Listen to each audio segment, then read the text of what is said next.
The late afternoon sun cast long shadows across the Colorado Territory as the train wheezed to a stop at Silver Creek Station. Steam hissed from the locomotive's belly, momentarily obscuring the handful of figures waiting on the dusty platform. Among the passengers disembarking, one woman stood out not for her beauty, though she possessed a quiet grace, but for the way she clutched her worn carpet bag as if it contained her entire world. Which, in a way, it did. Lena Cartwright smoothed down her travel-stained dress with trembling hands, her heart hammering against her ribs like a caged bird. The ticket in her reticule bore a name that wasn't hers, Eliza Whitmore, and with each passing moment, the weight of her deception grew heavier. She'd practiced the signature 100 times during the journey from Philadelphia, until her own name felt foreign on her tongue. "Ma'am," a porter touched her elbow gently. "This your stop?" She nodded, not trusting her voice, and stepped onto the platform. The spring air was different here, thinner, sharper, carrying the scent of pine and possibility. Or perhaps that was just desperation coloring her perception. After all, desperate people saw hope in the strangest places. Through the dispersing steam, she spotted him immediately. There was no mistaking Silas Granger. He stood apart from the other townsfolk like a weathered oak among saplings, tall and lean, with shoulders that spoke of hard labor and a face carved by wind and worry. He held a piece of paper in one hand and his hat in the other. His dark hair showed silver at the temples, and his clothes, while clean, bore the unmistakable marks of a man who valued function over fashion. Beside him stood a small boy, no more than 6, with the same serious dark eyes as his father. The child's hand gripped his father's coat, and he watched the disembarking passengers with a mixture of curiosity and caution. Lena forced her feet to move forward, each step taking her deeper into the lie. She'd memorized Eliza's letters, knew every detail her cousin had shared with this man. The irony wasn't lost on her. Eliza had pursued this correspondence as a lark, a wealthy woman's amusement, never intending to actually come west. When she'd grown bored and moved on to other entertainments, she'd tossed the opportunity to Lena like scraps to a beggar. "You look like a woman who could use a fresh start," Eliza had said, languid on her settee. "Take it, take the ticket, take the name, take the chance. Lord knows you've got nothing left here." The words had stung because they were true. After Thomas had broken their engagement in front of half of Philadelphia society, declaring her unsuitable for a man of his standing, Lena had become a pariah. No respectable family would employ her as a governess. No decent man would court her. She was damaged goods, whispered about in parlors and excluded from gatherings she'd once attended. So she'd taken it all: the ticket, the name, the chance. "Miss Whitmore." The deep voice startled her from her reverie. Silas Granger stood before her now, and up close, she could see the weariness etched into the lines around his eyes. But there was kindness there too, carefully guarded but present nonetheless. "Mr. Granger," she managed, proud when her voice came out steady. "Yes, I'm, Eliza." The name felt like ash in her mouth. He studied her for a long moment, and she had the unsettling feeling he could see right through her deception. But then he nodded, apparently satisfied. "Welcome to Silver Creek. This here's my boy, Toby." The child peered up at her with solemn eyes. He didn't smile, didn't speak, just watched her with an intensity that seemed too heavy for such a young face. "Hello, Toby," Lena said softly, crouching down to his level. "It's very nice to meet you." Toby pressed closer to his father's leg but didn't respond. "He's shy," Silas explained, though something in his tone suggested it was more than mere shyness. "Been that way since—" He cleared his throat. "Well, it takes him time to warm up to folks." "Since his mother died?" He didn't say it, but Lena heard it anyway. She'd learned to read the spaces between words, the weight of unfinished sentences. "I understand," she said, rising. "There's no rush. Silas picked up her carpet bag before she could protest, hefting it easily. Ranch is about an hour's ride. Hope you don't mind a wagon. Nothing fancy, but it's sturdy. I don't require fancy, Mr. Granger. Silas, he corrected. Seeing as we're to be... He paused, color rising slightly in his weathered cheeks. Well, just Silas is fine. They made their way to a modest wagon waiting beside the station.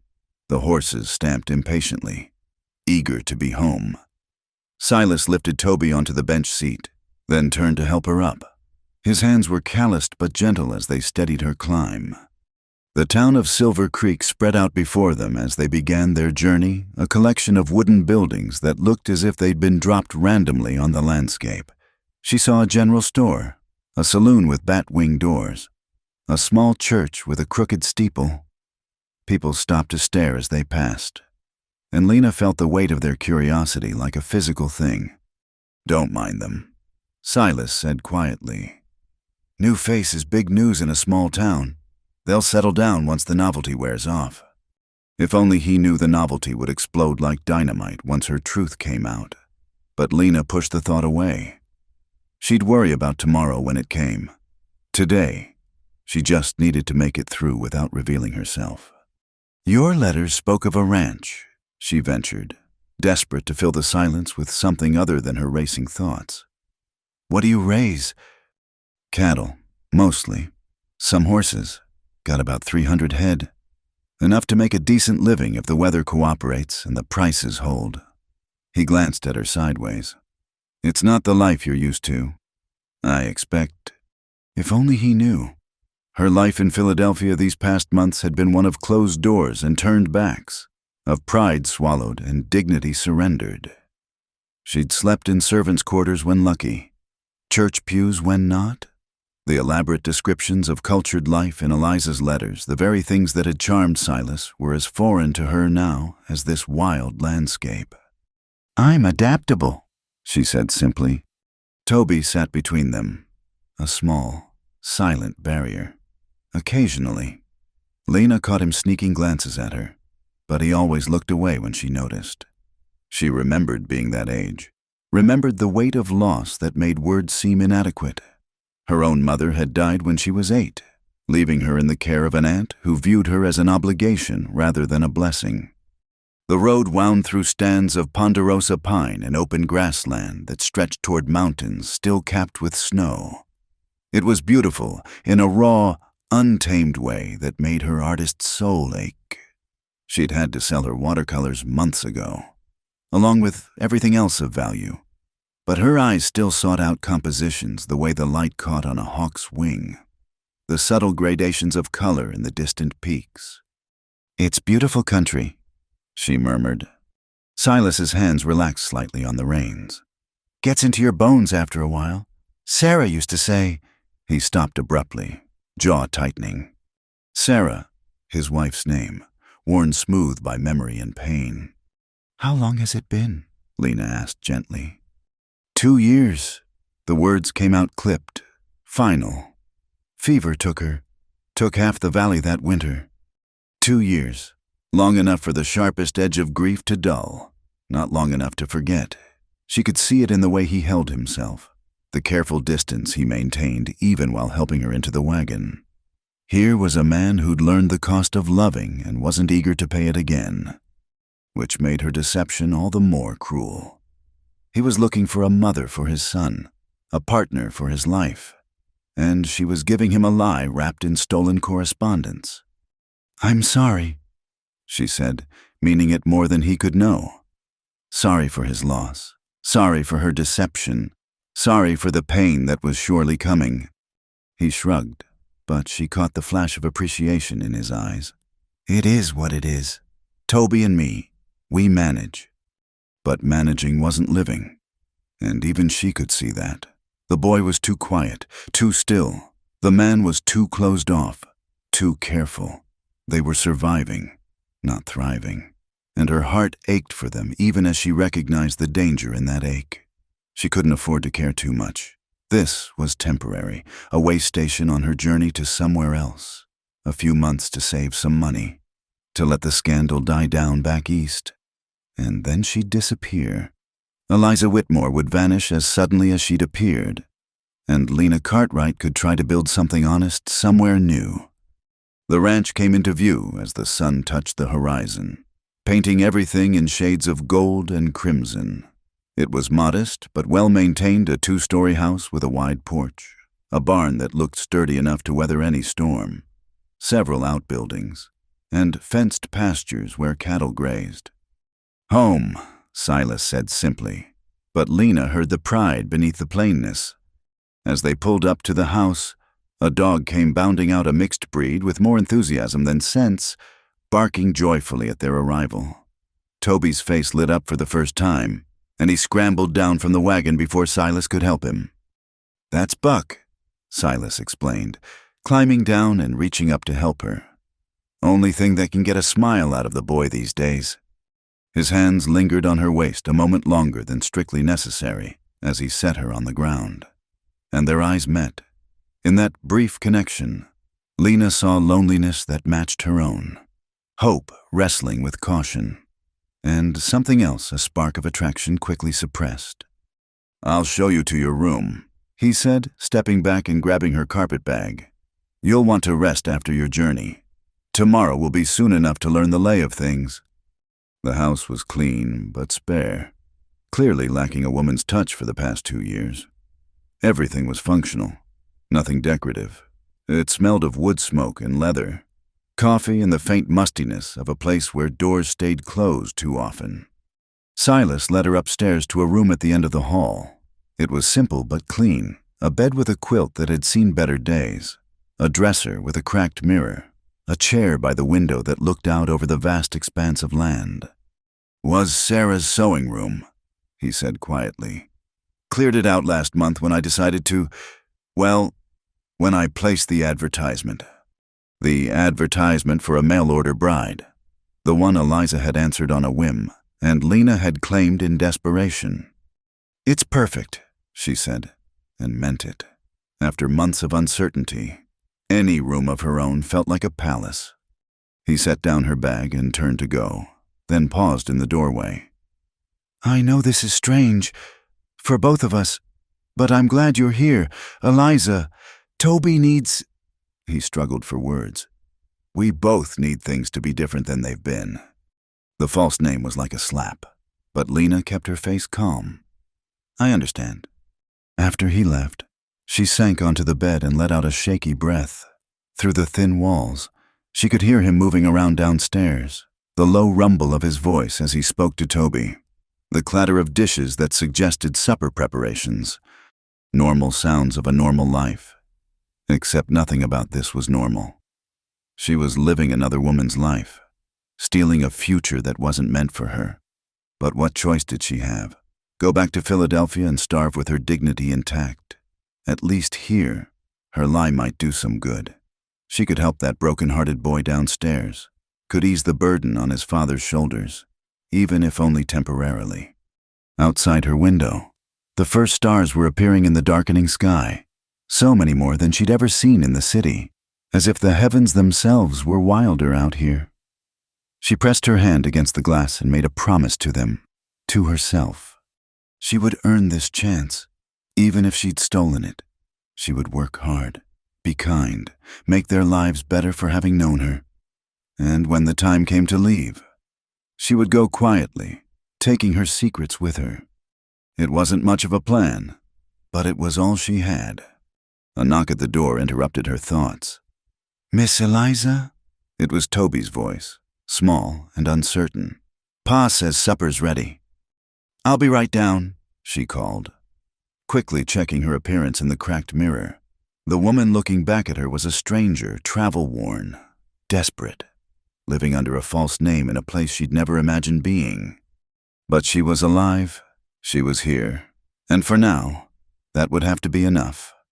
As she descended the stairs to join her new temporary family, she reminded herself firmly Lena Cartwright took her first real step into the life of Eliza Whitmore. Tomorrow would bring new challenges, new opportunities to fail or be discovered. But tonight, There was supper to eat, a child to begin knowing, and a man to convince that she was exactly who she claimed to be. The lie had begun. The rooster's crow pierced through Lena's dreams like a rusty nail, dragging her from sleep into the cold reality of her first morning at Granger Ranch. For a moment, she lay still, disoriented by the unfamiliar ceiling beams and the absence of city sounds. Then memory crashed over her like a bucket of ice water. She was Eliza now, living a lie in a stranger's house. The sun was barely a suggestion on the horizon when she dressed in her plainest gown, one that had survived the selling of her better clothes. From below came the sounds of morning activity, boots on wooden floors, the clatter of the stove being stoked, the low murmur of Silas's voice. She found him in the kitchen, sleeves rolled up, making what appeared to be breakfast. The sight stopped her short. In Philadelphia, she'd never seen a gentleman cook, but here was Silas Granger, flipping flapjacks with the competence of long practice. "Morning," he said without turning. "Coffee's hot if you want some." "Let me help," she offered, moving toward the stove. "No need. Almost done here." He finally glanced at her, and something flickered in his eyes' surprise, perhaps at seeing her up so early. "Though I appreciate the offer." Toby sat at the table, still in his nightshirt, hair sticking up at odd angles. He watched her with those serious dark eyes, but didn't speak. Buck lay at his feet, tail thumping hopefully against the floor. "Good morning, Toby," Lena said gently. The boy's response was to look down at his plate, but she thought she caught the ghost of acknowledgement in his expression. Silas set a plate before her flapjacks, bacon and eggs. Simple fare, but more abundant than anything she'd eaten in months. Her stomach cramped with hunger, but she forced herself to eat slowly, ladylike, the way Eliza would. "After breakfast, I'll show you around," Silas said, pouring coffee with hands that dwarfed the pot handle. "Help you get the lay of things." "I'd like that." She took a sip of coffee and tried not to grimace. It was strong enough to float a horseshoe, nothing like the delicate tease of her former life. "There's a list," he continued, gesturing to a paper tacked to the wall. "Sarah's routine. Thought it might help you settle in." Lena rose to examine it, her heart sinking as she read. Washing on Monday, ironing Tuesday, mending Wednesday, churning Thursday, cleaning Friday, baking Saturday, rest on Sunday. Each day broken down into tasks that might as well have been written in a foreign language. She'd done some housework in her months of hardship, but nothing like this comprehensive routine. "It's just a guide," Silas said quickly, perhaps reading distress in her posture. "Do things your own way." But that was the problem. She had no way. Eliza's letters had spoken of managing a household staff, not being the staff herself. After breakfast, true to his word, Silas took her on a tour. First the kitchen garden, where early vegetables pushed through the dark soil. Then the chicken coop, where a dozen hens pecked and squabbled.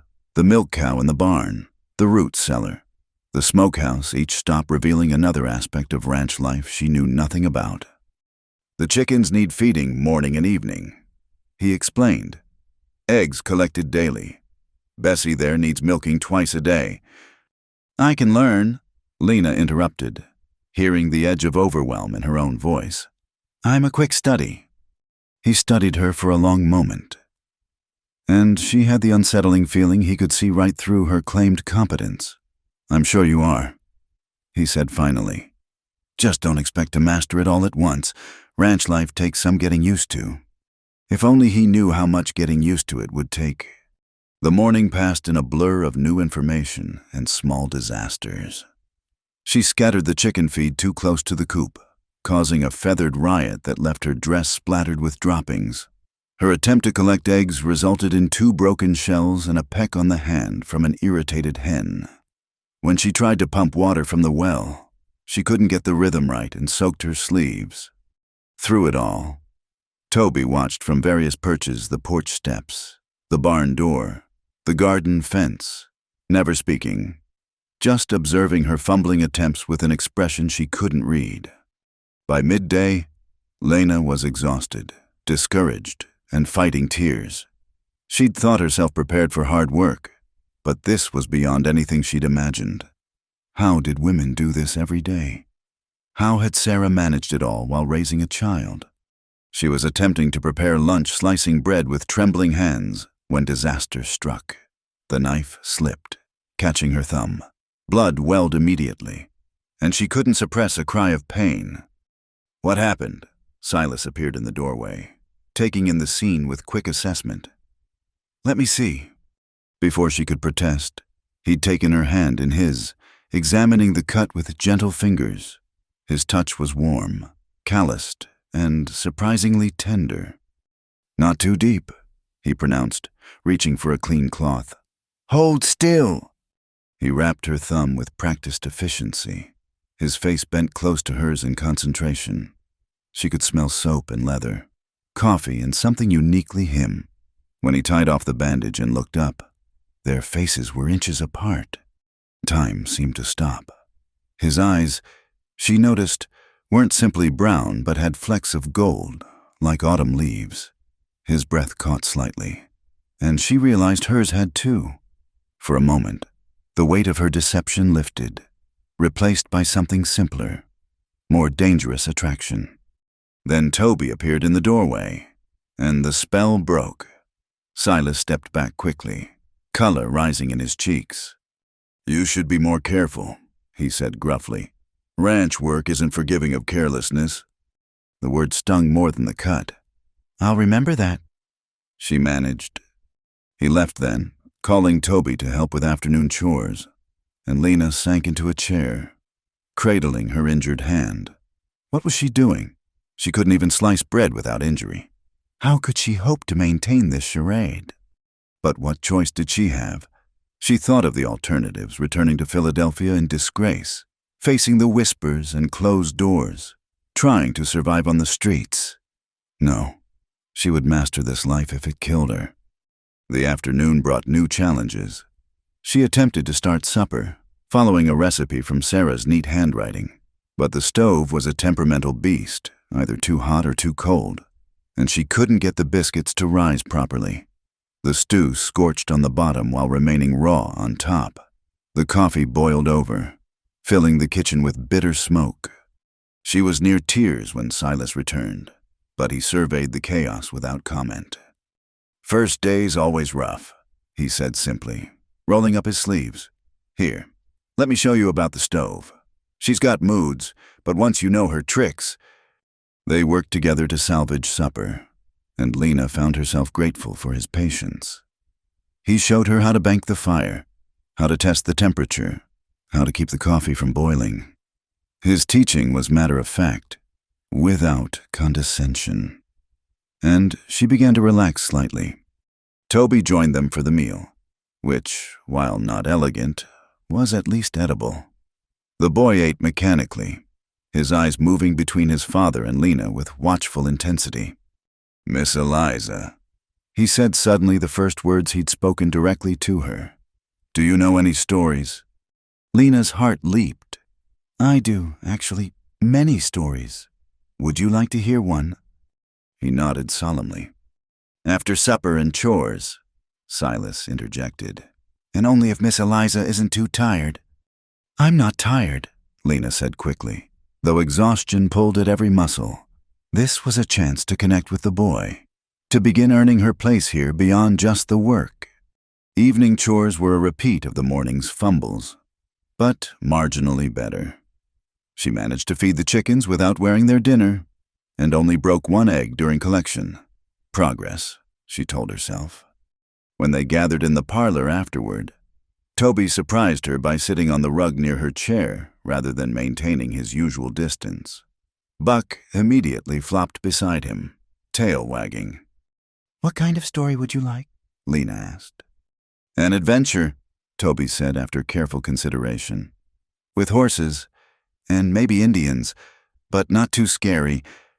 Lena smiled, remembering the tales her mother had told her long ago. She began to weave a story about a brave young boy and his horse, who discovered a hidden valley and befriended a wise native chief. As she spoke, She watched Toby's face transform, tension melting away as he lost himself in the narrative. Silas sat in his own chair, ostensibly reading a week-old newspaper, but she caught him watching them over the pages. Something soft had entered his expression, a vulnerability quickly hidden when he noticed her looking.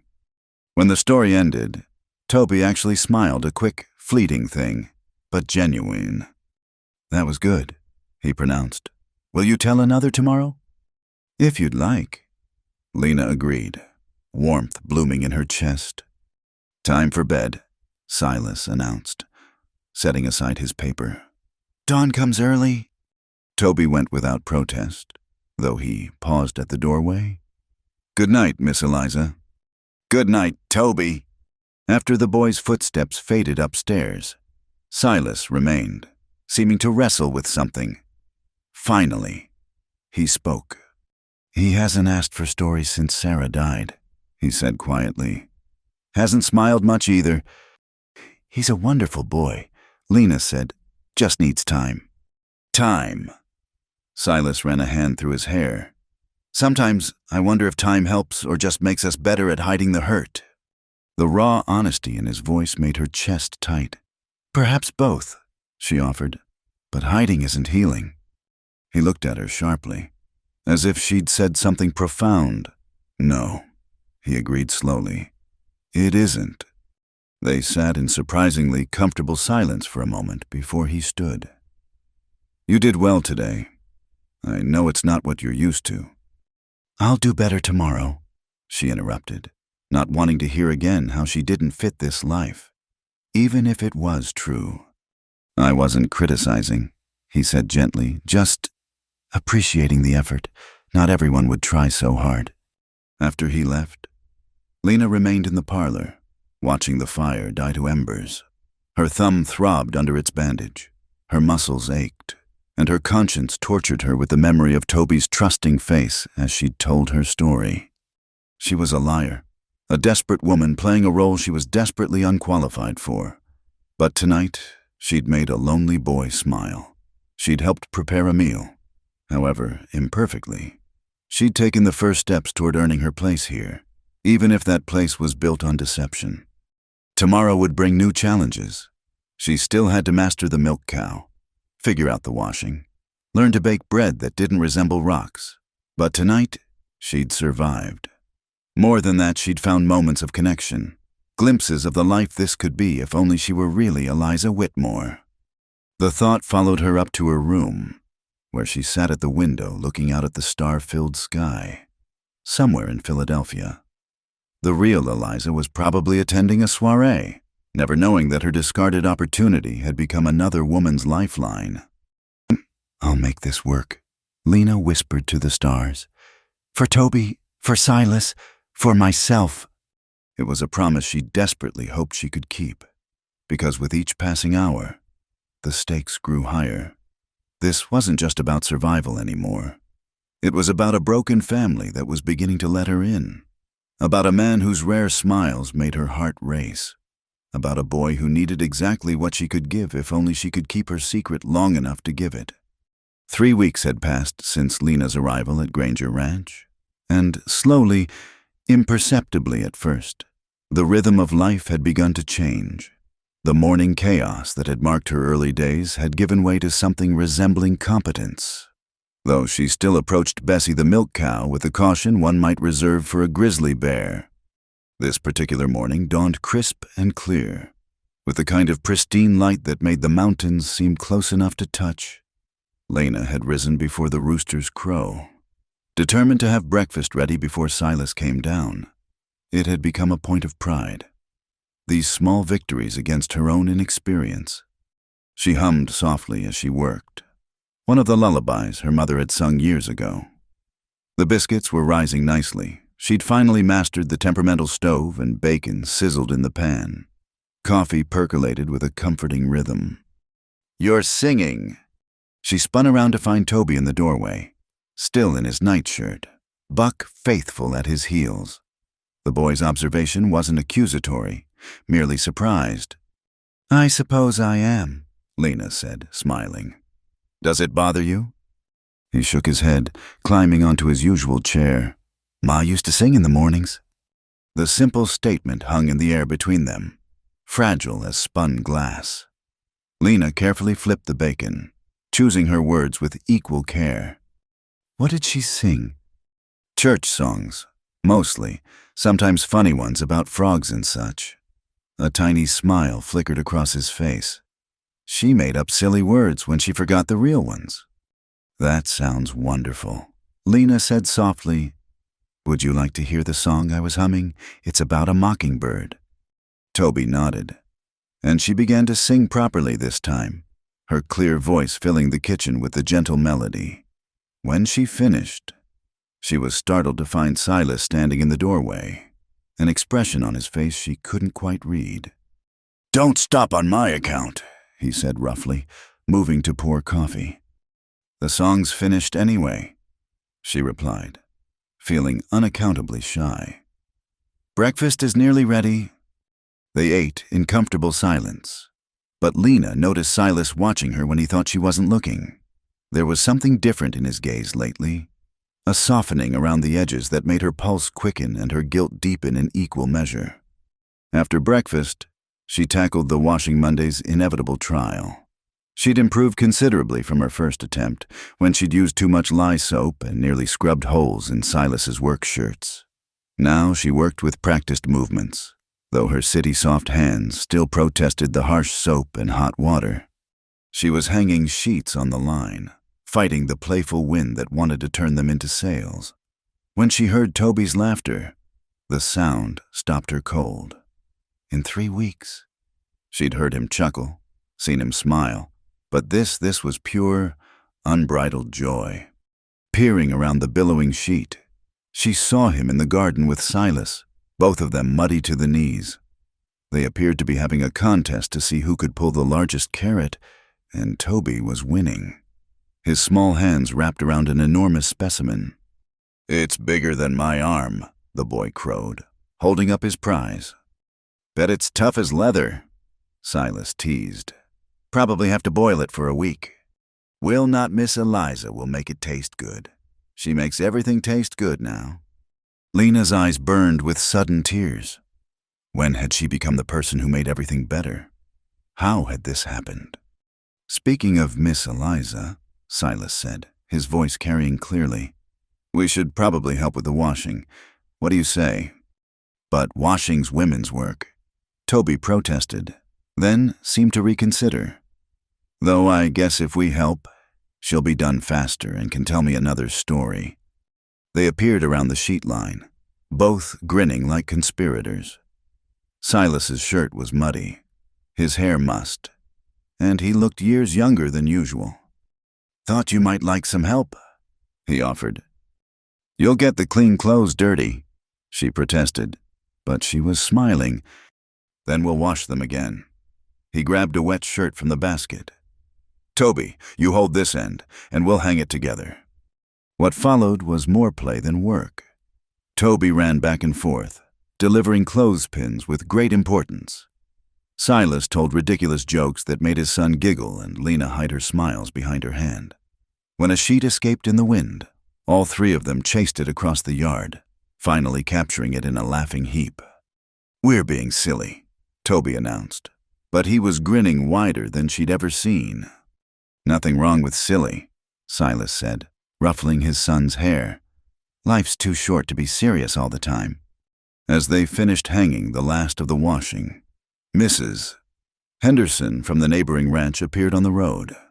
She pulled her wagon up to the gate, eyeing the domestic scene with interest. Morning, Silas, Miss Whitmore. Her greeting to Lena was cooler, tinged with the suspicion that still colored many of the townspeople's interactions with her. Came to remind you about the church social Saturday. Whole town'll be there. Lena's stomach dropped. A social meant scrutiny, questions, chances for her deception to unravel. We'll be there, Silas confirmed, though he must have sensed her tension. His hand briefly touched her elbow, a gesture of support that didn't go unnoticed by Mrs. Henderson's sharp eyes. After the woman left, Lena busied herself with the empty wash basket, avoiding Silas's gaze. "You don't have to go if you're not ready," he said quietly. "No, we should go. It's important for Toby, for you both to be part of the community." She forced a smile. "I'll be fine." That evening, after supper was cleared and Toby was absorbed in drawing at the table another new development, Silas surprised her. "Would you walk with me? There's something I want to show you."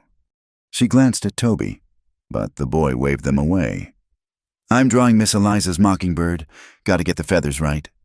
They walked in silence at first, the setting sun painting everything gold and crimson. Silas led her to a small rise behind the house, where a lone oak tree stood sentinel. Beneath it, 2 simple wooden crosses marked graves. "Sarah's here," he said simply, "and the baby." Lena's breath caught. "Baby."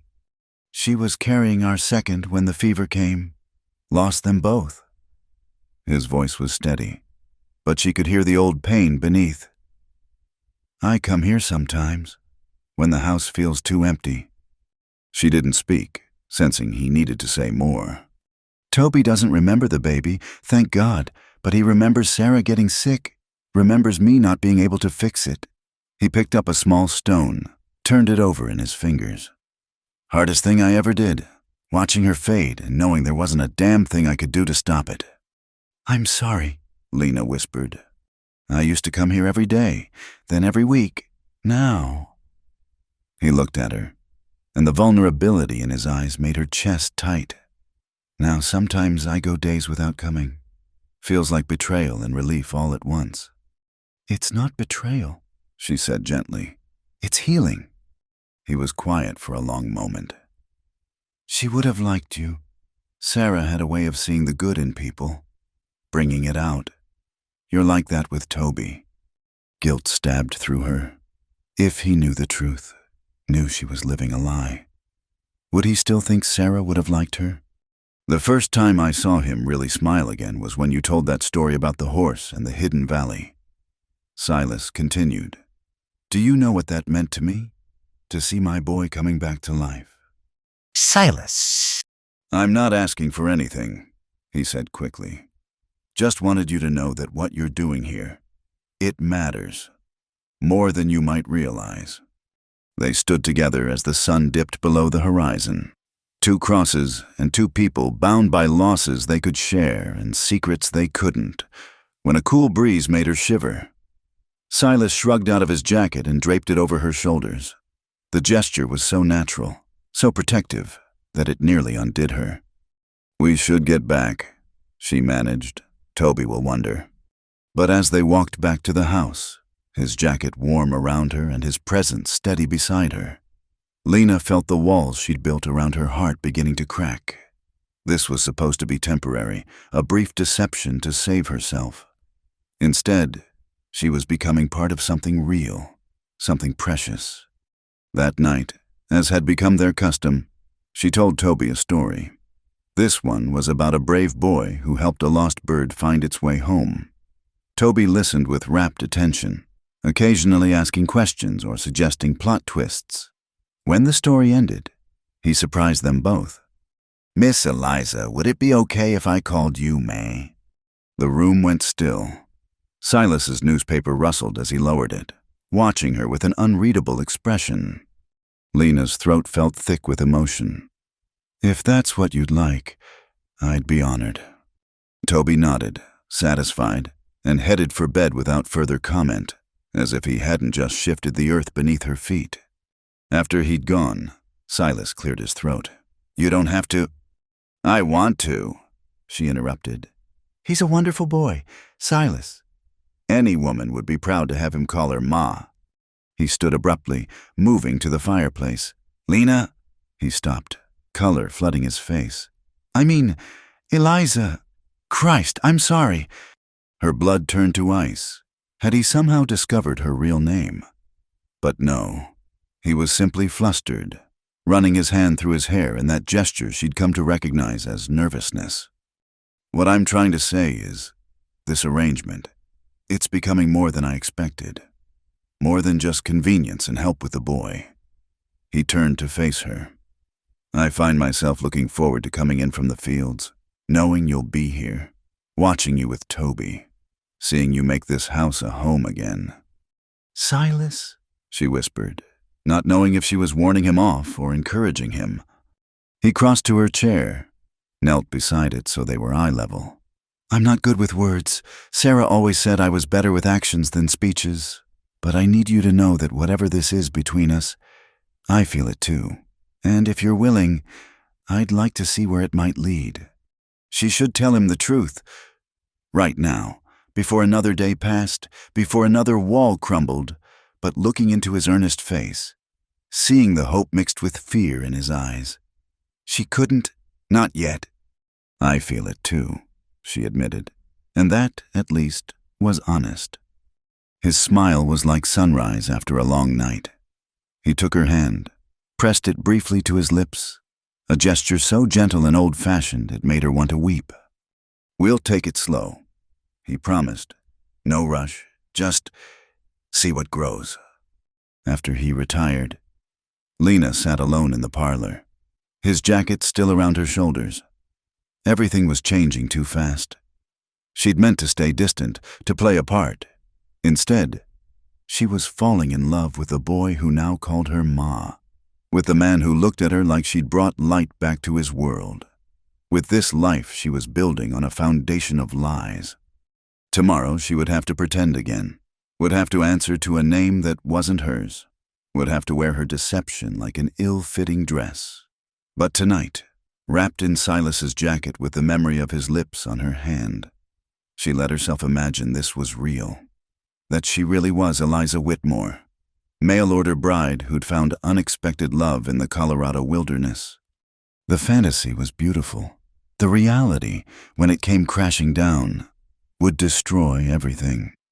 But tonight, just tonight, she let herself believe in the possibility of happily ever after. The letter arrived on a Tuesday morning that had dawned like any other. Lena was in the garden, showing Toby how to tell when the tomatoes were ready for picking. When she heard the approaching hoofbeats, mail day always made her nervous.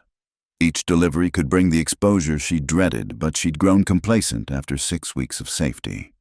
"Mail wagon's coming," Toby announced, jumping up with the excitement only isolation could bring to such mundane events. "Maybe there's a letter from Aunt Martha." Silas's sister wrote occasionally from Denver, always including some small treat for Toby, a penny candy or a pressed flower. The boy treasured these tokens like gold. Lena followed more slowly, wiping her hands on her apron. The mail carrier, old Eugene Hartwell, tipped his hat as he sorted through his bag. "Morning, Mrs. Granger," he said, using the title the town had begun applying to her despite the lack of official ceremony. "Got something here for you, all the way from Philadelphia." The blood drained from Lena's face. "Philadelphia?" Her hands trembled as she took the envelope, recognizing the elegant script immediately. Eliza, the real Eliza, had written. "Thank you," she managed, tucking the letter into her apron pocket. "Aren't you going to open it?" Toby asked. "Is it from your family?" "Later," she said, forcing a smile. "We have tomatoes to finish picking first." But her mind was no longer on the garden. All she could think about was the letter burning against her hip, the words inside that could destroy everything she'd built here. She moved through the morning chores mechanically, her responses to Toby's chatter automatic and distracted. When Silas came in for the noon meal, he took one look at her face and frowned. "You feeling poorly or pale as milk?" "Just a headache," she lied. "The sun, perhaps." His hand briefly touched her forehead, checking for fever, and the tenderness in the gesture nearly broke her. How many more times would he look at her with such care before he learned the truth? "Go lie down after dinner," he ordered gently. "Toby and I can handle the afternoon chores." She nodded, grateful for the escape. In her room, she finally drew out the letter with shaking fingers. The return address confirmed her fears. Eliza Whitmore, written in the same hand that had penned letters to Silas, letters Lena had memorized in her deception. She broke the seal and unfolded the paper, Eliza's words dancing before her eyes. Asterisk, my dearest cousin Lena. Asterisk, I hope this letter finds you well, though I confess I am quite vexed with you. Imagine my surprise when Mrs. Thornbury informed me that you had left Philadelphia to marry some rancher in Colorado using my name. No less I know I said you could have the opportunity, but I hardly expected you to assume my identity entirely. Asterisk, while I admire your ingenuity, I must inform you that circumstances have changed. Richard has proven himself a faithless cad, found him in a compromising position with that dreadful Pemberton girl, and I find myself in need of distraction. I am considering taking up the correspondence with Mr. Granger myself. After all, the adventure of the frontier might be just the thing to mend a broken heart. Asterisk, I shall arrive in Silver Creek on the 15th of next month. I trust you will have explained the situation to Mr. Granger by then and vacated the premises.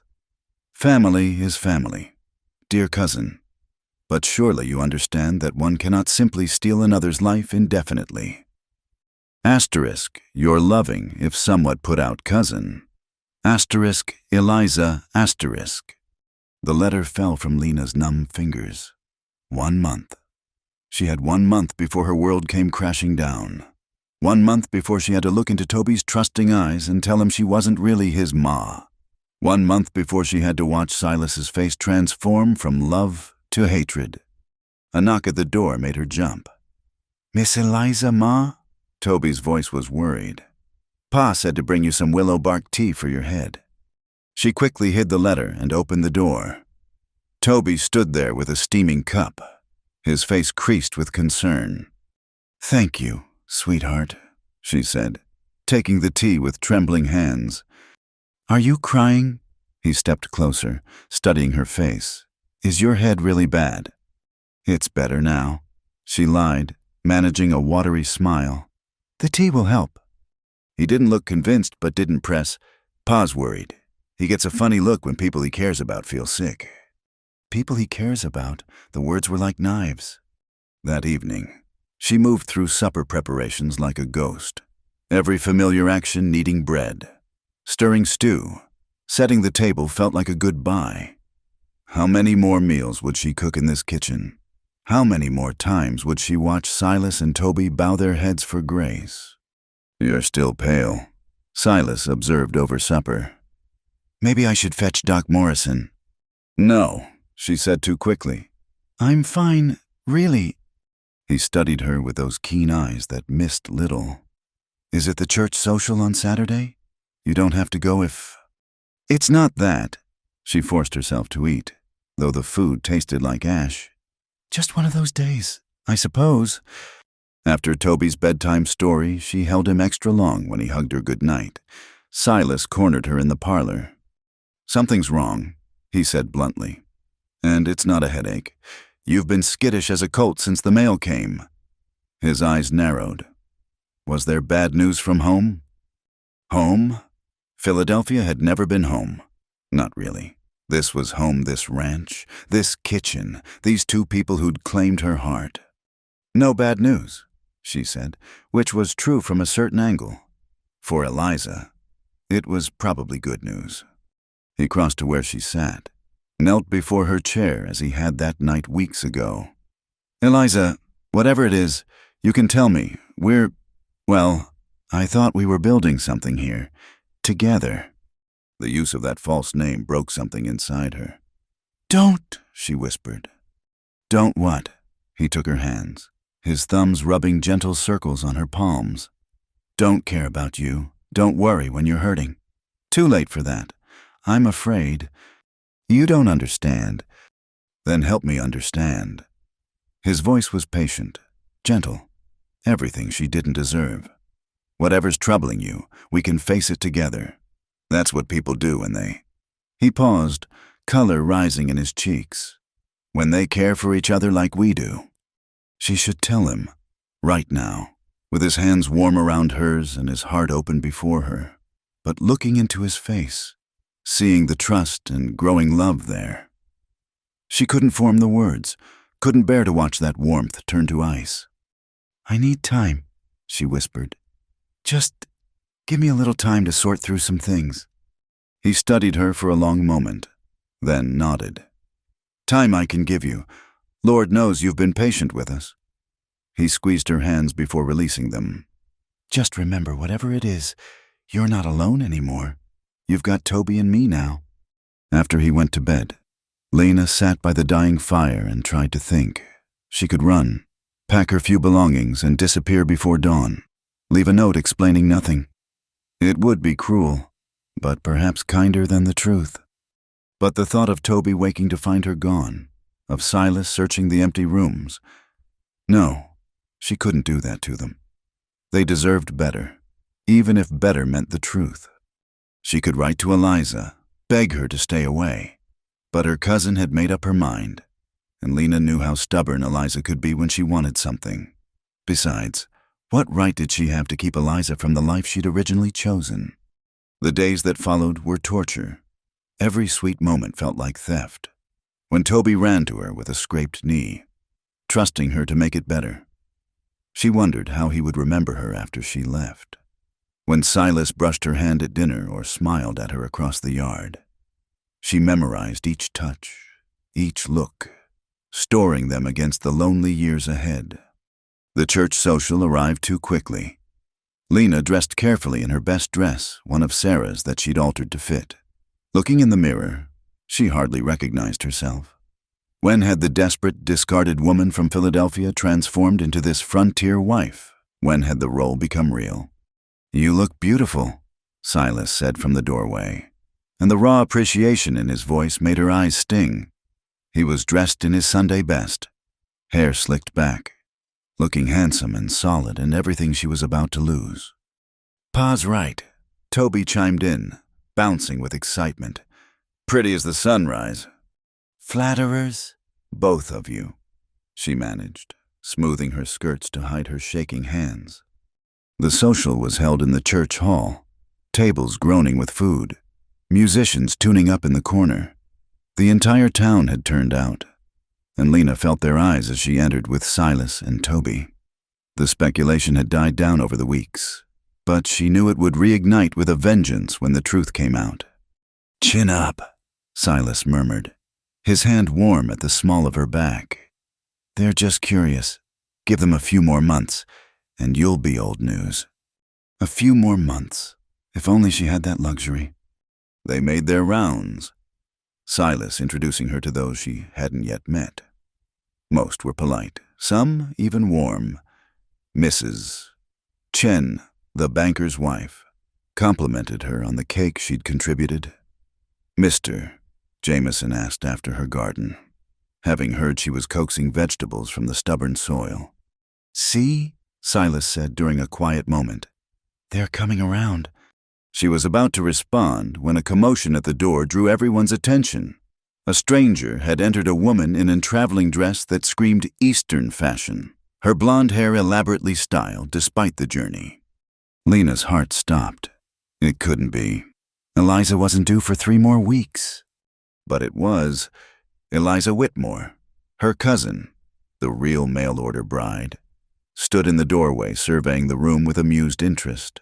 Her gaze swept the crowd before landing on Lena, and a smile played at her lips. My goodness, she said, her voice carrying clearly in the sudden silence. What a quaint gathering. I do hope I'm not interrupting. Can we help you, Miss? Reverend Cole stepped forward, ever the host. I certainly hope so. Eliza's smile widened. I'm looking for Mr. Silas Granger. I believe he's expecting me. I'm Eliza Whitmore, his mail-order bride. The silence that followed was deafening. Every eye in the room swiveled between Eliza and Lena. She felt Silas stiffen beside her, felt Toby's small hand creep into hers. Ah, Toby whispered. Who is that lady? Lena couldn't answer. Her throat had closed entirely. This was it, the moment her lies came home to roost. And it was happening in front of the entire town. Silas found his voice first. I'm Silas Granger, he said slowly. But I think there's some confusion. This is Eliza Whitmore. He gestured to Lena. The real Eliza laughed, a tinkling sound that seemed to shatter something in the air. Oh my, this is awkward. She moved forward, her skirt swishing. I'm afraid there's been a terrible deception. Mr. Granger, that woman is not Eliza Whitmore. She's my cousin, Lena Cartwright, and I'm afraid she's been playing quite the trick on you all. The room erupted. Voices rose in shock and speculation. Someone gasped. Someone else laughed. Through it all, Lena stood frozen, still holding Toby's hand, unable to look at Silas. Is this true? His voice was deadly quiet, meant only for her. She forced herself to meet his eyes and saw everything she'd feared: shock, betrayal, growing anger. I can explain, she whispered. Is this true? Each word was carved from ice. Yes. Toby's hand slipped from hers. When she looked down, his face was crumpled with confusion and hurt. You're not really my mime. Her heart shattered. Toby. But he was already running, pushing through the crowd toward the door. Silas stood for another moment, his face cycling through emotions too quickly to read. Then, without a word, he turned and followed his son. Well, Eliza said brightly in the ringing silence, this is certainly more dramatic than I expected. Lena, darling, shall we talk?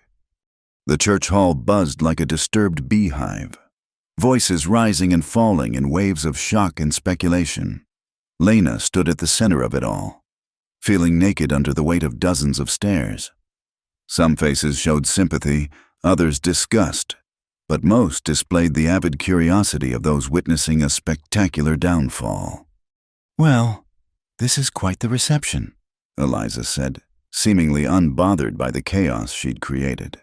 She looked exactly as Lena remembered, beautiful, poised, and utterly oblivious to the destruction in her wake. Though, I must say, cousin dear, you've certainly made an impression. I barely recognized you in that rustic ensemble.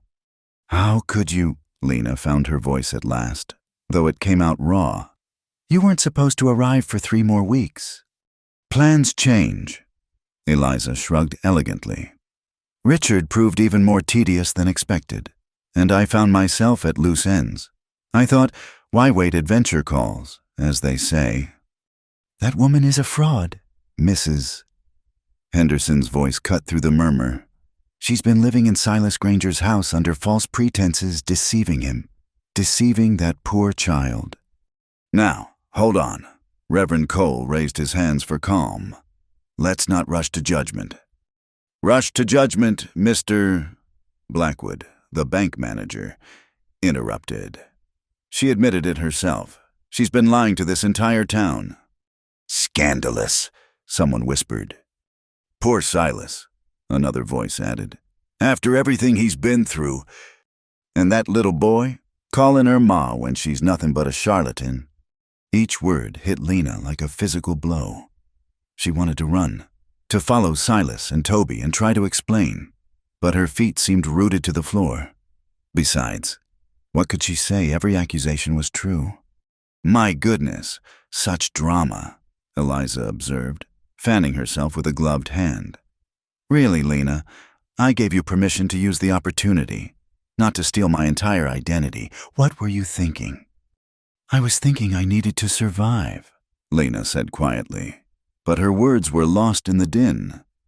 Ladies and gentlemen, please, Reverend Cole tried again. This is a house of worship, which makes her deception all the more heinous. Mrs. Blackwood interjected, clutching her pearls, lying in the very shadow of the church. Through the crowd, Lena caught sight of Mrs. Chen, who alone seemed to look at her with something approaching understanding. But even that small comfort was fleeting as more voices joined the condemnation. She should be run out of town. Silas could have her arrested for fraud. What kind of woman preys on a grieving widower? Enough. The voice that cut through the chaos belonged to someone unexpected, old Samuel Martinez, the Mexican war veteran who rarely spoke at public gatherings. He stomped his cane on the floor for emphasis. You're all acting like a pack of wolves. Yes, the woman lied. But tell me, which of you has watched Silas smile these past weeks? Which of you has seen that boy laugh again? A brief silence fell, but Mrs.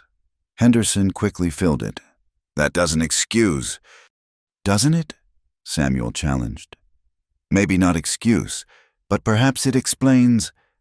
We don't know what drove her to this deception. And before we stone her in the public square, maybe we should remember a little Christian charity. Christian charity doesn't mean condoning sin. Mr. Blackwood countered.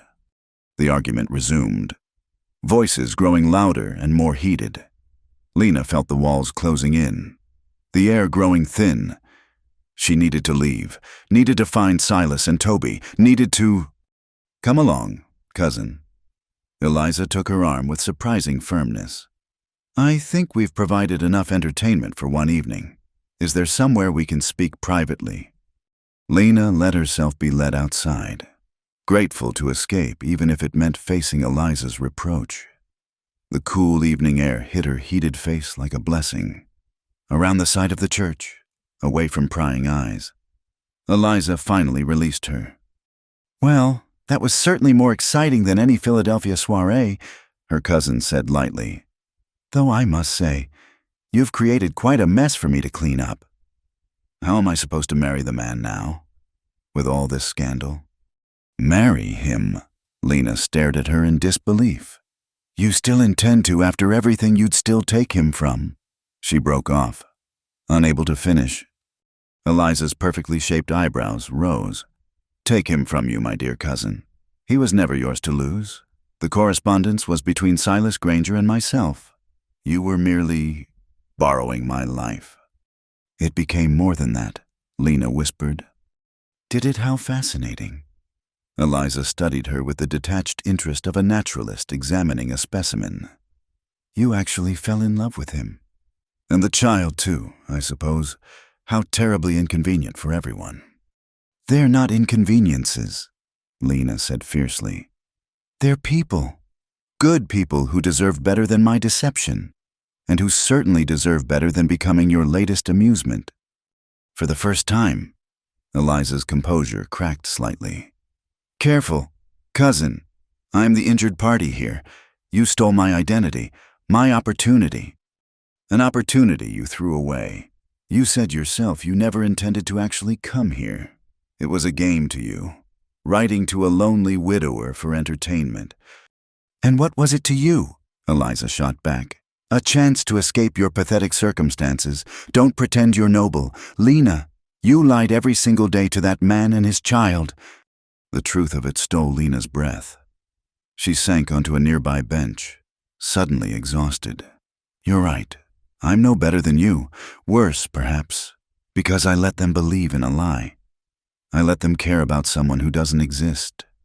Oh, spare me the melodrama, Eliza said, but her tone had softened slightly.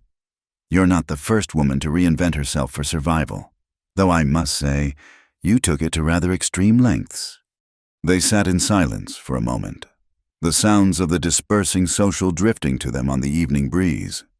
Lena could hear people discussing the scandal, their voices carrying clearly in the still air. What will you do now? Eliza asked eventually. I don't know, Lena admitted. I suppose I'll have to leave town, find somewhere else to... She stopped, struck by a horrible thought. My things, they're all at the ranch. Ah, yes, that could be awkward. Eliza smoothed her skirts. I suppose I could retrieve them for you when I go to smooth things over with Mr. Granger. You're still planning to pursue this? Why shouldn't I? I'm the real Eliza Whitmore. I have every right to claim what was offered to me. She paused, tilting her head. Unless... Is he terribly rustic, I mean? He seemed handsome enough from what I could see. But these frontier types can be so crude. He's the finest man I've ever known, Lena said quietly. Honorable, hard-working, devoted to his son. He deserves a woman who will love them both truly, not someone playing at frontier romance until she gets bored. You really are smitten. Eliza laughed. How utterly provincial. Well, don't worry. Cousin dear, I'm sure I can manage to play the devoted wife for a reasonable amount of time. These Western men can't be too hard to please. And the boy seemed quiet enough. Don't! Lena stood abruptly. Don't talk about them like they're props in your next adventure. They've suffered enough. She walked away before Eliza could respond, though she heard her cousin call after her. The streets were dark. Most of the townspeople still gathered at the church discussing the evening's revelation. Lena moved like a ghost through the shadows, her feet carrying her automatically toward the ranch before she remembered she had no right to go there anymore. Instead, she found herself at the livery stable. The owner, Mr. Garrison, was still at the social, but she knew where he kept the spare key. She'd wait here until she could figure out what to do next. The horses nickered softly as she entered, and she found comfort in their simple presence. She was sitting on a hay bale, trying not to think about Toby's crumpled face or Silas's cold eyes. When she heard footsteps, her heart leaped had Silas come looking for her, but it was Reverend Cole who appeared in the doorway. "Thought I might find you here," he said gently. "May I?" She nodded, and he settled his bulk on a nearby barrel. "That was quite a scene," he said after a moment. "I'm sorry for bringing scandal to your church." "Oh, we've had worse scandals. Believe me. Remember when Josiah Turner's 2 wives showed up on the same day? Now that was entertainment." He smiled slightly at her surprised look. "What you think because I'm a minister I don't appreciate the occasional drama gets mighty quiet in a small town." Despite everything, Lena felt her lips twitch. "I doubt anyone will forget tonight anytime soon." "No, I reckon not." He was quiet for a moment. "Want to tell me your side of it?" So she did. The whole story poured out Thomas's betrayal, the months of desperation, Eliza's casual offer, the decision to take not just the opportunity, but the name itself. She talked about arriving terrified, about slowly learning to love the life she'd stolen, about Toby calling her Ma and Silas looking at her like she'd brought light back to his world. "And now I've destroyed it all," she finished. "They trusted me, and I betrayed that trust every single day." "Did you?" Reverend Cole asked mildly. "Seems to me you worked hard to make their lives better. The name might have been false, but the caring seemed real enough." "A lie is a lie." "True, but intentions matter, don't they? You didn't come here to hurt anyone. You came here to survive, and in surviving, you gave a grieving family something they desperately needed." "That doesn't make it right." "No," he agreed. "It doesn't, but it doesn't make you a monster either. Just a flawed human being like the rest of us." "Silas will never forgive me," she whispered. "And Toby, God, did you see his face? I broke that little boy's heart." "Hearts are stronger than we think," Reverend Cole said. "They can survive a powerful lot of breaking and still keep beating. Question is, what are you going to do now?" "Leave, I suppose. Find somewhere else to start over. Somewhere where I can be honest about who I am." "And who are you?" The question hung in the air between them. Who was she? Not Eliza Whitmore. Certainly, but was she still Lena Cartwright? The discarded woman from Philadelphia, or had she become someone new these past weeks? Someone shaped by hard work and laughter, by bedtime stories and morning songs, by the love of a good man and a precious child. "I don't know anymore," she admitted. "Well, that's a start," Reverend Cole said, standing with a grunt. "Most folks think they know exactly who they are, and they're usually wrong. You've got a chance to decide fresh. That's not nothing." He paused at the door. "For what it's worth, I think you made this town better while you were here, made that family better too. The method was wrong, but the results," he shrugged. "Well, I suppose that's between you and the Lord to sort out." After he left, Lena sat in the quiet stable, listening to the horses shift and breathe. Somewhere out there, Silas was probably putting Toby to bed, trying to explain why the woman he'd called Ma had lied to them. Somewhere, Eliza was probably holding court at the hotel, spinning the story to her advantage. And here sat Lena, caught between the life she'd stolen and the void that awaited her. She'd thought she was buying time, but instead she'd been building a home. Now that home was lost to her, and she had no one to blame but herself. The barn door creaked, and she looked up expecting Mr. Garrison. Instead, Mrs. Chen stood there, holding a carpet bag. "Your cousin asked me to give you this," she said, setting it down. "Your belongings from the ranch. She said to tell you she's decided not to pursue the arrangement after all. Apparently, we're too provincial for her tastes." Lena stared at the bag, her few possessions, the remnants of her deception. "She's leaving." "On the morning stage," she said, "back to Philadelphia and civilization." Mrs. Chen paused. "She also said to tell you that you're a fool, but she supposes that's nothing new." A sound escaped Lena, half laugh, half sob. Even in her casual cruelty, Eliza had given her an unexpected gift, with the real Eliza Whitmore gone. At least Silas and Toby wouldn't have that added confusion. "Thank you for bringing this," she managed. Mrs. Chen lingered. "Where will you go?" "I don't know. Away from here, certainly. Silas and Toby deserve to heal without having to see me around town." "Do they, or do they deserve a chance to forgive?" At Lena's startled look, Mrs. Chen smiled sadly. "My husband brought me here as a mail-order bride too. Did you know that 15 years ago, I spoke no English, knew nothing of this place?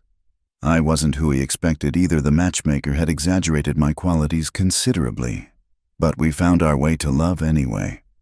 "That's different. You didn't lie about your very identity." "No, but I lied about other things.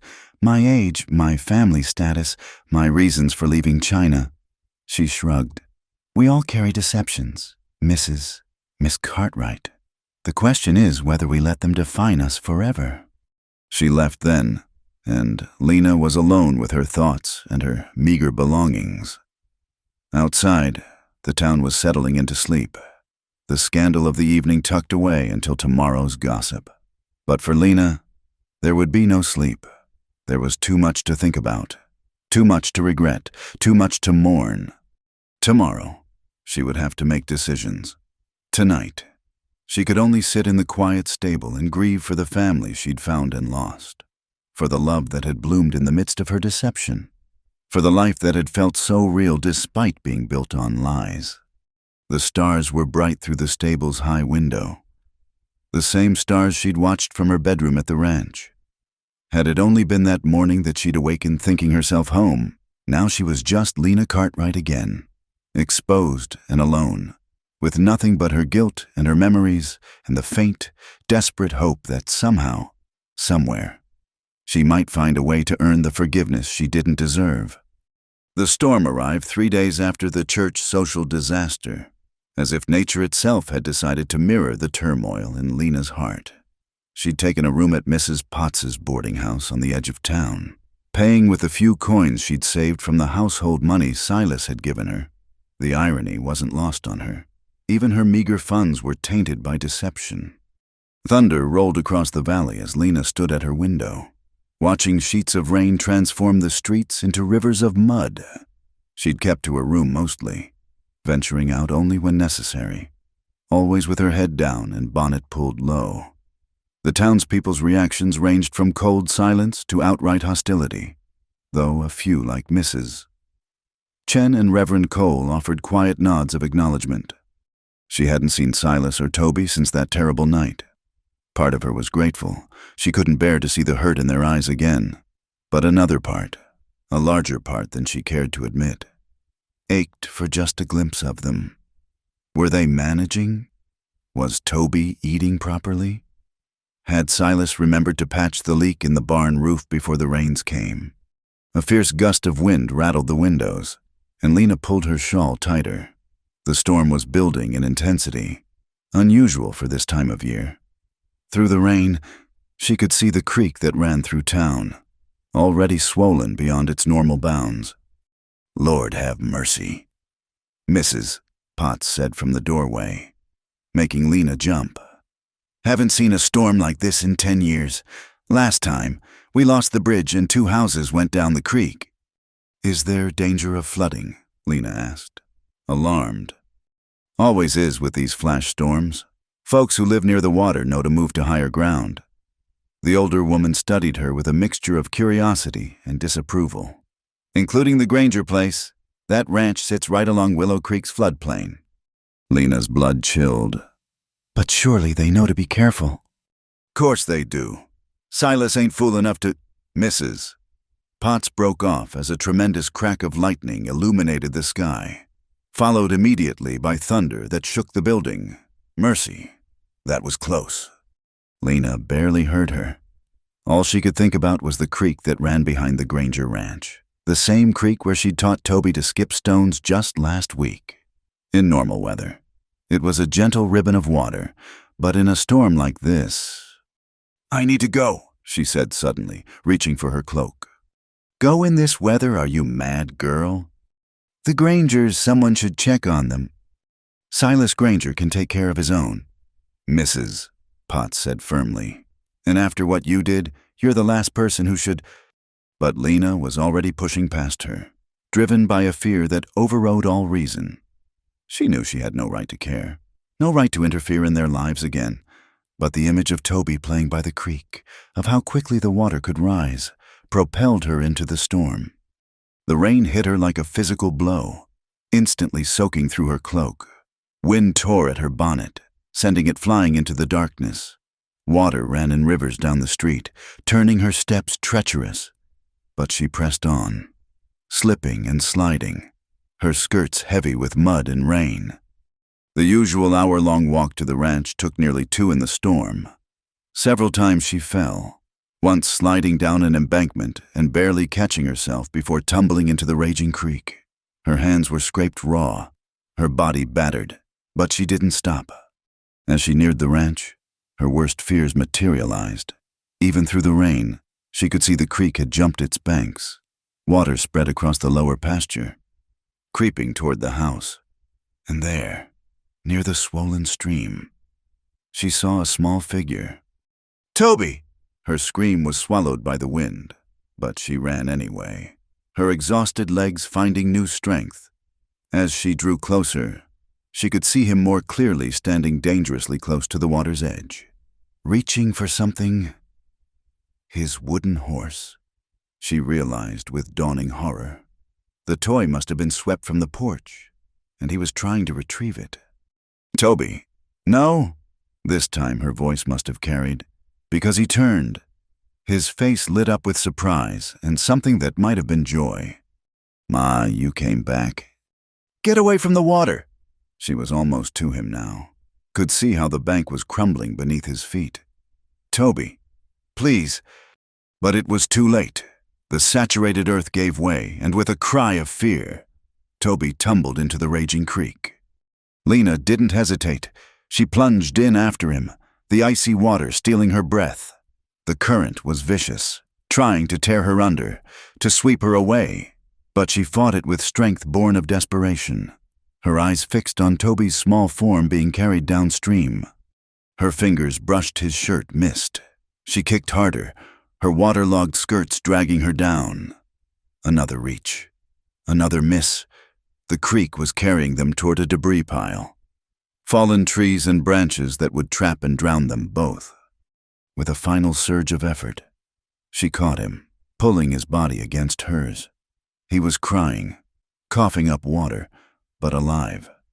Now she just had to get them to shore before— "Lena!" Silas's voice cut through the storm. He was running along the bank, rope in hand. "Hold on." He threw the rope with the accuracy of a man who'd spent his life working cattle. Lena caught it with one hand, the other wrapped tight around Toby. Silas hauled them in, his strength battling the current's pull. Other hands joined his ranch hands who'd come to help with the flooding, and soon they were dragged onto solid ground. Lena collapsed in the mud, still clutching Toby, both of them coughing and shaking. Silas dropped to his knees beside them, his hands running over his son, checking for injuries. "Papa!" Toby sobbed. "I'm sorry. I just wanted my horse. And then the bank broke. And I thought... Shh, you're safe now. Silas pulled him close, his eyes meeting Lena's over the boy's head. The look in them was indescribable relief, gratitude, and something else that made her heart clench. We need to get them inside, one of the ranch hands said. This storm's getting worse.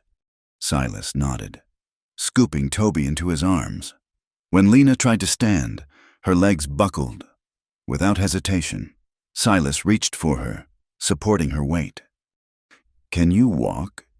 Yes. But it was a lie. The combination of cold, exhaustion, and the ebbing of adrenaline had left her weak as a newborn calf.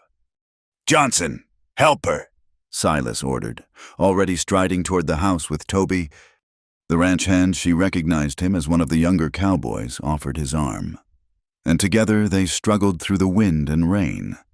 By the time they reached the house, Lena was shaking so hard her teeth chattered. The kitchen was warm and bright, a haven from the storm. Silas had already stripped Toby of his wet clothes and wrapped him in blankets by the stove. The boy's eyes found Lena immediately. Is Ma okay? He asked, and the simple question, the fact that he still called her Ma, nearly broke her. I'm fine, she managed through chattering teeth. She needs dry clothes, Silas said briskly. Sarah's things are still in the trunk upstairs. Johnson, ride to town and fetch Doc Morrison. This storm won't last much longer. As the ranch hand left, Silas turned to Lena. Can you manage the stairs? She nodded, though she wasn't sure it was true. But pride, or perhaps shame, drove her to try. She made it halfway before her legs gave out completely. Without a word, Silas lifted her into his arms, carrying her up the remaining steps as if she weighed nothing. He set her down gently in the room that had been hers. Was it only days ago? Sarah's clothes, he said, gesturing to the trunk. Get out of those wet things before you catch your death. He turned to go, then paused. Why did you come, after everything? Why risk... I couldn't stay away, she whispered. Not when I thought you might be in danger. I know I have no right, but you saved my son's life. His voice was rough. That gives you every right. He left then, closing the door softly behind him.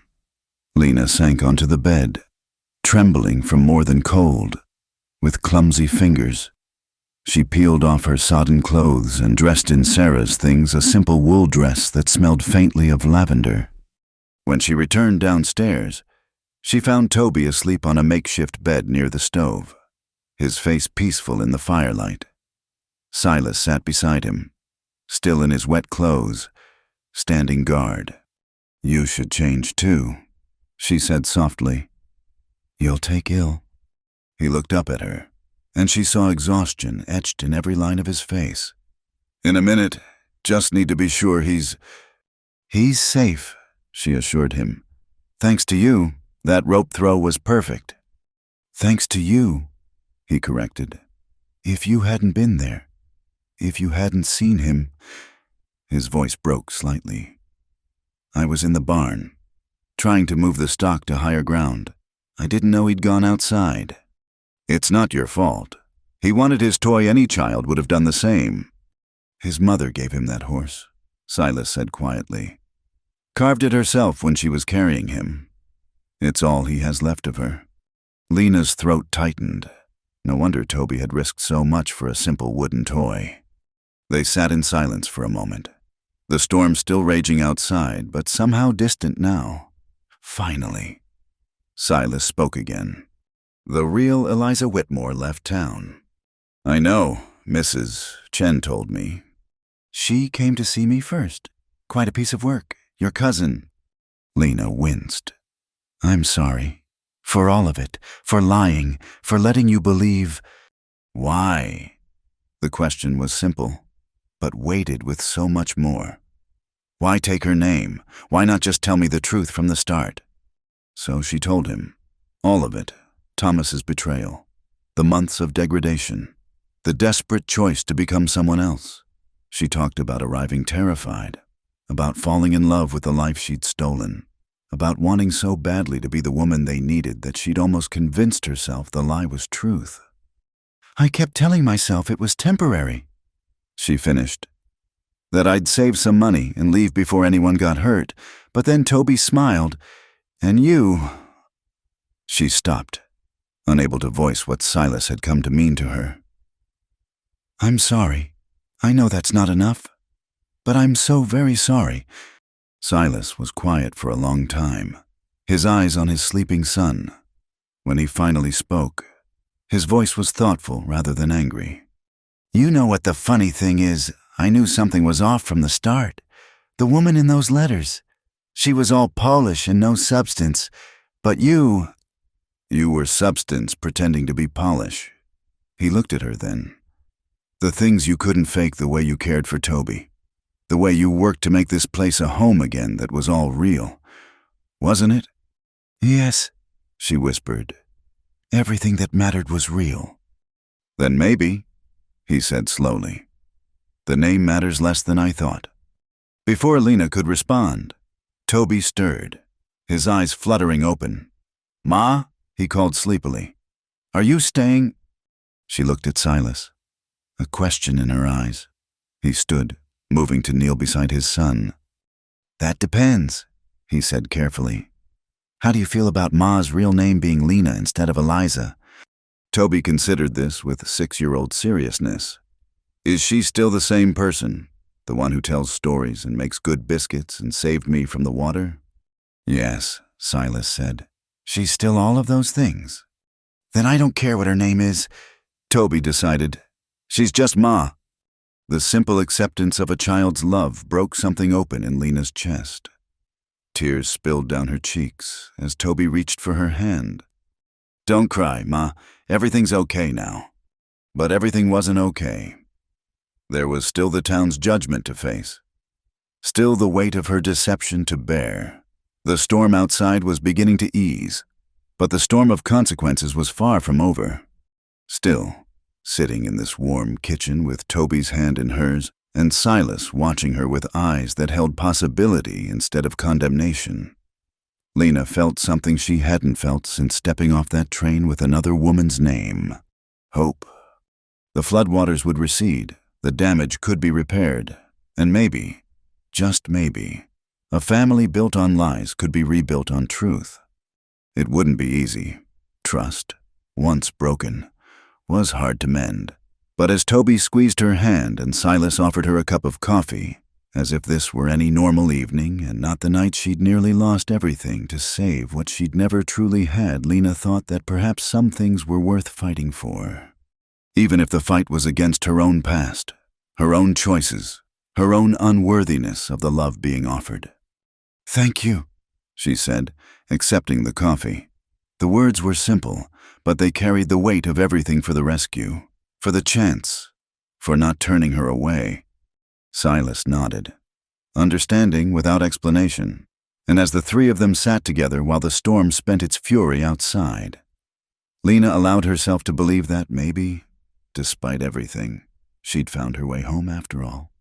The morning after the flood dawned clear and brilliant, as if the storm had scrubbed the sky clean. Lena woke in her old room at the ranch, momentarily disoriented before memory crashed back.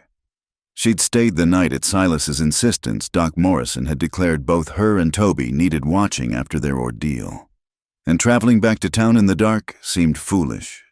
She dressed quickly in her borrowed clothes and made her way downstairs, drawn by the familiar sounds of morning routine. Silas was already at the stove, and the sight of him making breakfast just as he had that first morning made her chest tight with longing for what might have been. "How's Toby?" she asked softly. He turned, and she was struck again by how exhausted he looked. "Still sleeping. Doc said that's normal after what he went through." He gestured to the table. "Sit, coffee's ready." They shared breakfast in surprisingly comfortable silence, though Lena could feel the weight of unspoken words between them. Finally, Silas set down his cup with deliberate care. "We need to talk about what happens next." "I know." She forced herself to meet his eyes. "I'll go back to town today. I don't want to confuse Toby more than... That's not what I meant. He leaned back in his chair, studying her.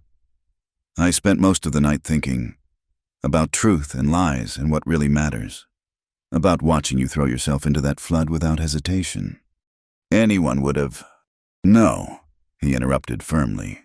They wouldn't. You had every reason to stay away from us. The safe thing, the smart thing, would have been to let someone else check on us. But you didn't. I couldn't, she whispered. Not when I thought you were in danger. Because you love him. It wasn't a question. Despite everything, despite it starting with a lie, you love my son. With all my heart, she admitted, tears threatening. And I know I have no right to, but... You love him, Silas continued. And he loves you. Called you Ma even after learning the truth. Do you know what that means to a man who's watched his child grieve for 2 years? Lena couldn't speak past the lump in her throat. I'm not saying I'm not angry, he went on. I am. The deception, the false name, it cut deep. Trust doesn't come easy for me. And you broke it before we even had a chance to build it properly. He paused, running a hand through his hair in that gesture she'd come to know so well. But I also can't ignore what I've seen these past weeks. Who you've been to us. Silas. Let me finish.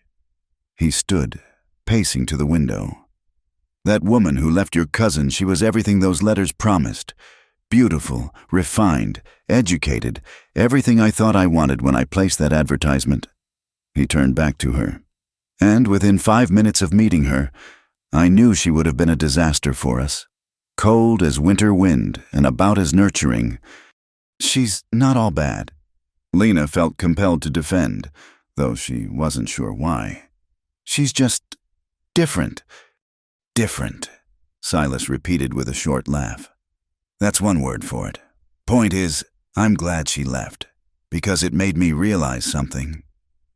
He returned to the table, sitting across from her. The woman I want raising my son, sharing my life, she's sitting right here.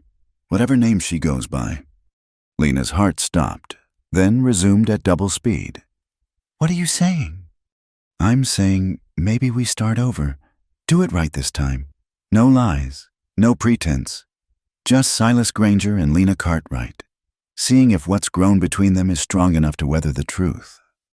The town will never accept it, she said, though hope was blooming in her chest.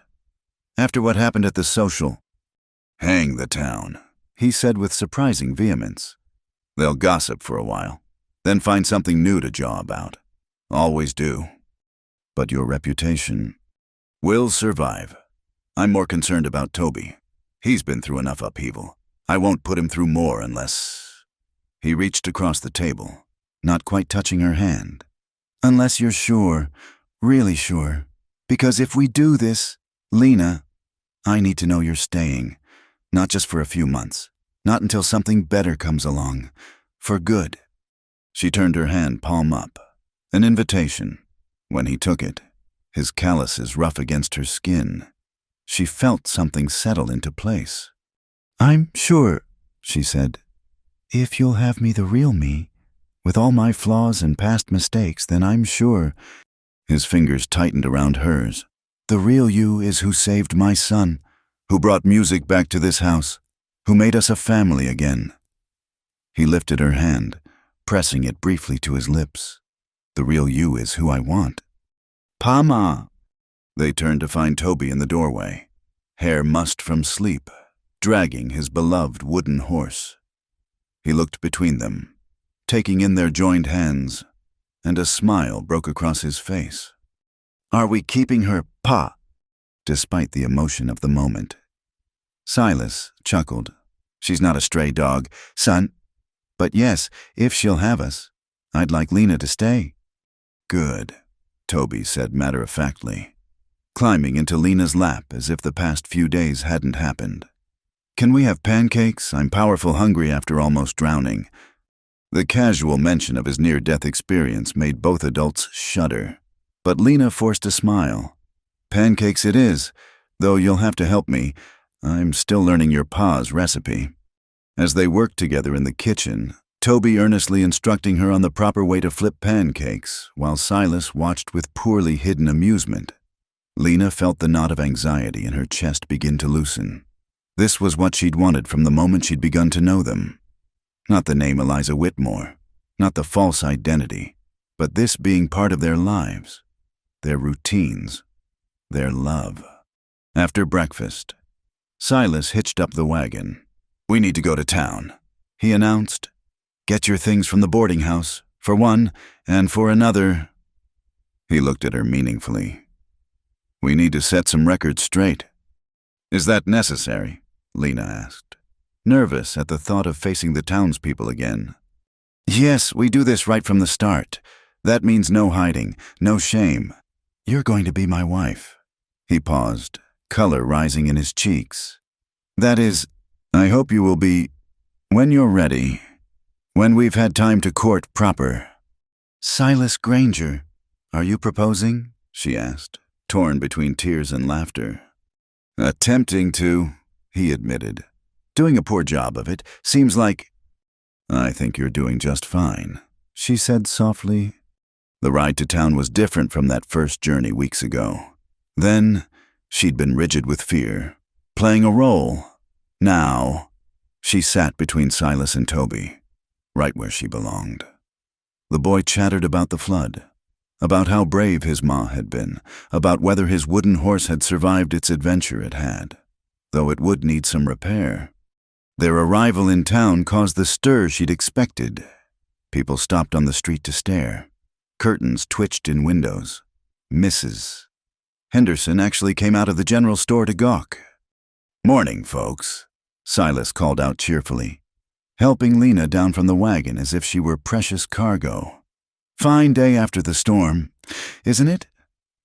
The first stop was the boarding house, where Mrs. Potts greeted them with narrow-eyed suspicion. "Come to collect your things. Have you," she said to Lena, "figured you'd have been on the stage by now?" "Change of plans," Silas said easily. "Miss Cartwright will be returning to the ranch.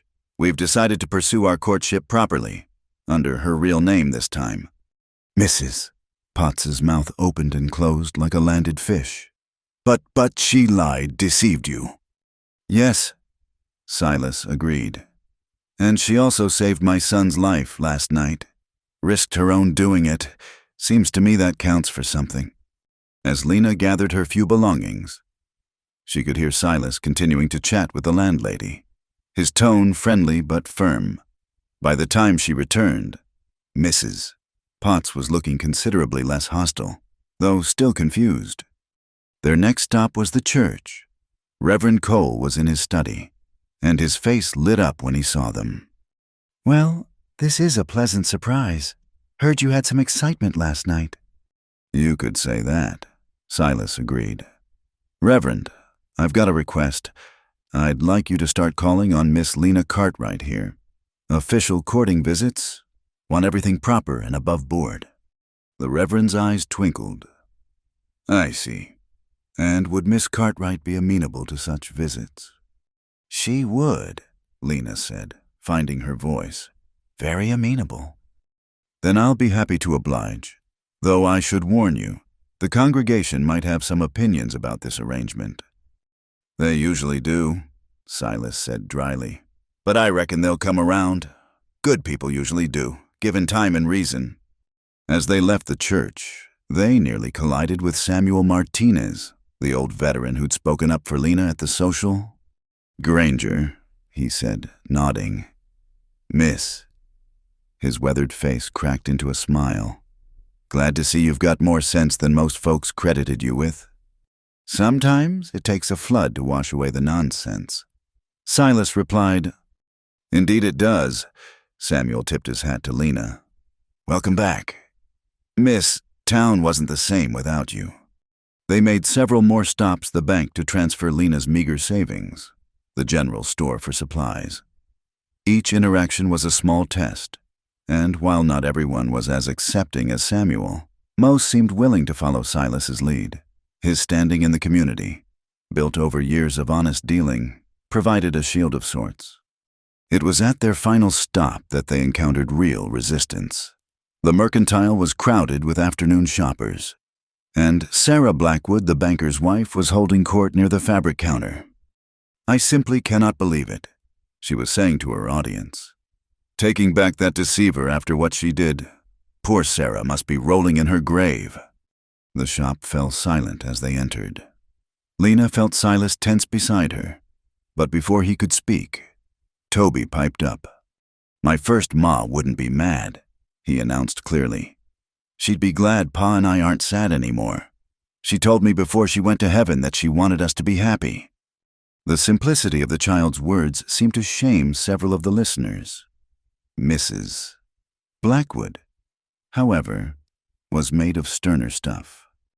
"Out of the mouths of babes," she said with false sweetness. "Though I suppose a child can't be expected to understand the impropriety." "The impropriety," Silas interrupted, his voice dangerously quiet, "of a desperate woman taking a chance at a new life, or the impropriety of judging someone for choosing survival over starvation." She lied. "Yes, she did. To me, not to you." He stepped forward, and though he made no threatening gesture, Mrs. Blackwood stepped back.